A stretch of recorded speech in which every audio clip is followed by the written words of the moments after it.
শুনি ঘূৰি বৃন্দাবাই ও ভাবু কৰিছিলা প্ৰভু কজিয়াই হৰি হে প্ৰভু কজিয়াই কান্দি বেলা কিলা বৃন্দাই ভাগ্য কধিয়াই হৰি ভাগ্য কধিয়াই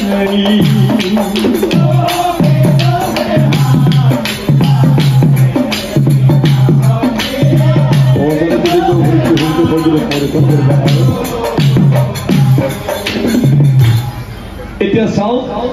স্বয়ং জগতৰ ঈশ্বৰ নাৰায়ণক অভিশাপ দি বৃন্দাই শিল বনাই পেলালে আৰু এই কৰ্মটো কৰাৰ বাবে নিজকে খুব অপৰাধী পাপিষ্ঠ অনুভৱ কৰিলে ক'লে হে প্ৰভু নাৰায়ণ নাজানি নুশুনি এই অভাগী বৃন্দাই তোমাক অভিশাপ দি শিল বনাই পেলালে মোৰ সমান মহাপাপিনী কৰি নাই প্ৰভু মই জীয়াই নাথাকো মোৰ জীয়াই থকাৰ ইচ্ছা নাই মোৰ স্বামী নাই মোৰ স্বামী নাই মোৰ স্বামী নাই কাক লৈ থাকি প্ৰভু গতিকে কান্দি কান্দি বৃন্দাবতী সীতাভূত খাওঁ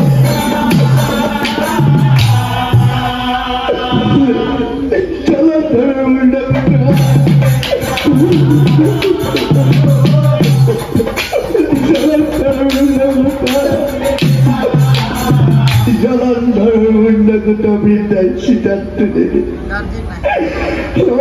করে সীতার ছবি জ্বালিয়া উঠিলা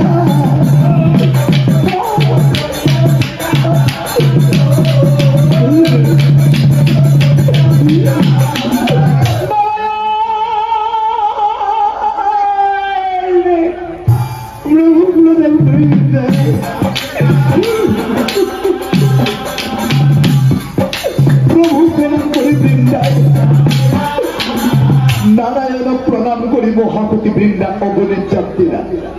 স্বামীর জ্বলন্ত সীতাত পরি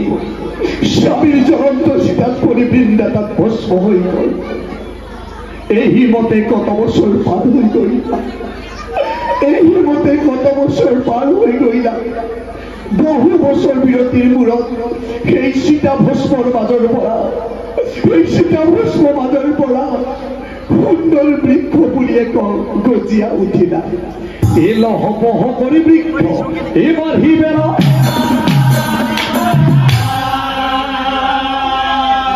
সীতা ভস্মৰ মাজৰ পৰা লহ বহ কৰি সেই বৃক্ষডাল বাঢ়িবে লাগিলা আৰু নাৰায়ণে সেই বৃক্ষডালৰ নাম সেই বৃক্ষৰ নাম প্ৰভু তুলসী ৰাখিলা সেই বৃক্ষৰ নাম প্ৰভু তুলসী আৰু সেই বৃক্ষডালৰ নাম প্ৰভু নাৰায়ণে তুলসী ৰাখিলা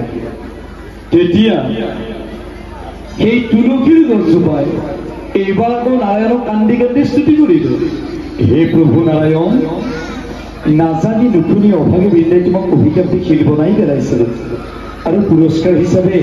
এই মহাপাপিনীজনীক